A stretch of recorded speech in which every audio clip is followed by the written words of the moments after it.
பகவத்கீதையில் 9வது சாப்டரில் 9வது ஸ்லோகம்.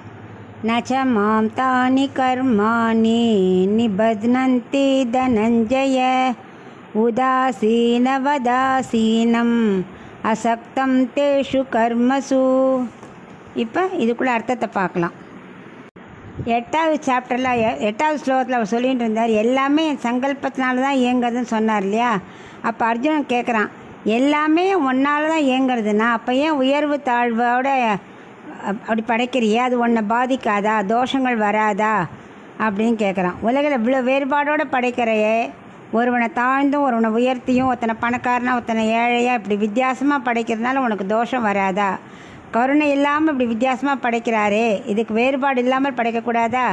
விஷம புத்தியோடு படைக்கிறாரே அப்படிலாம் அவன் ரொம்ப குத்தம், அதனால் உனக்கு வராதா அப்படின்லாம் கேட்டுருக்கான்.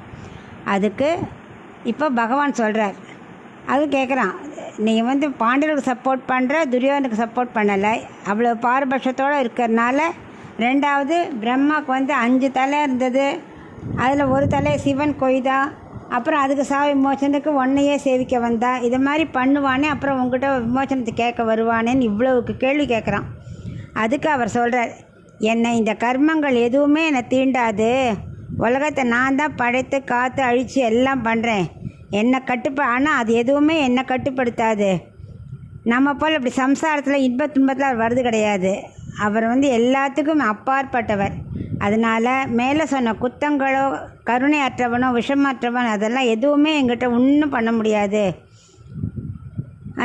இதுக்கெல்லாம் என்ன காரணம்? உலகத்தில் உள்ள இன்ப துன்பத்தை பார்த்து கஷ்டப்படுறதும் நல்லது பண்ணுறதும் நீங்கள். அப்படி இருக்கும்போது என்னை எப்படி தீண்டும்? இது ஒன்றும் தப்பிக்கிறதுக்குள்ள வழி இல்லை.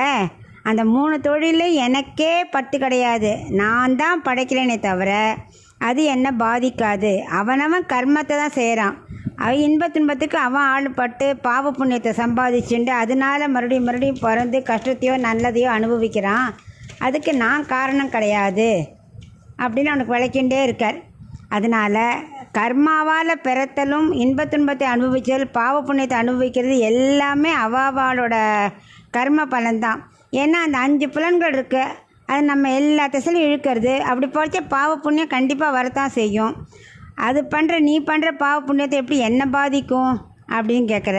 3 தொழிலை நான் பண்ணுறேன், ஆனால் எப்படி அவாவா கர்ம வினைப்படி செய்கிறேன். நானாக எதுவுமே பண்ணுறது கிடையாது. இவனை இப்படி பிறக்க வைக்கணும், அப்படி பிறக்க வைக்கணும் நான் நினைக்கிறதே கிடையாது. போன கர்மாவில் ஒவ்வொரு ஜென்மாலும் எவ்வளோ பாவ புண்ணியம் பண்ணியிருக்கோமோ அதுக்கேற்ற மாதிரி தான் அவளுக்கு ஜென்மங்கள் கொடுக்குறேனே தவிர நானாக தேர்ந்தெடுக்கிறதே கிடையாது. நமக்கு சரீரம் இருந்தால் தானே பகவான் அடைய முடியும், அதுக்காக தான் சரீரத்தை கொடுக்குறாரு. ஆனால் அறிவையும் சேர்த்து கொடுக்குறாரே. உள்ளத்தில் வசப்படாமல் நம்ம அவர் எப்படி அடையணும்னு தெரிஞ்சுருந்தால் அதுக்கு எப்படி அவர் பொறுப்பாவர்? அவர் அடையிற வழி நமக்கு தெரியும். ஒரு இடத்துல விஷமும் இருக்குது, அமிர்தமும் இருக்குது. நம்ம என்ன விஷத்தை போய் சாப்பிடுவோமா? நமக்கு தெரியும், அறிவு இருக்குது, இது சாப்பிடக்கூடாதுன்னு. அதை மாதிரி உலகத்தில் எல்லாமே இருக்கும், பாவ புண்ணியம் இன்பத்துமா எல்லாம் இருக்கும். நம்ம அதில் ஈடுபடாமல் ஆத்மாவை எப்படி பரமாத்மா கிட்ட சேர்க்கணுங்கிறத திங்க் பண்ணி அந்த வழியை தேர்ந்தெடுத்தால் நம்ம பாவ புண்ணியம் கழிஞ்சு நம்ம பகவான் அடைஞ்சுடலாம்.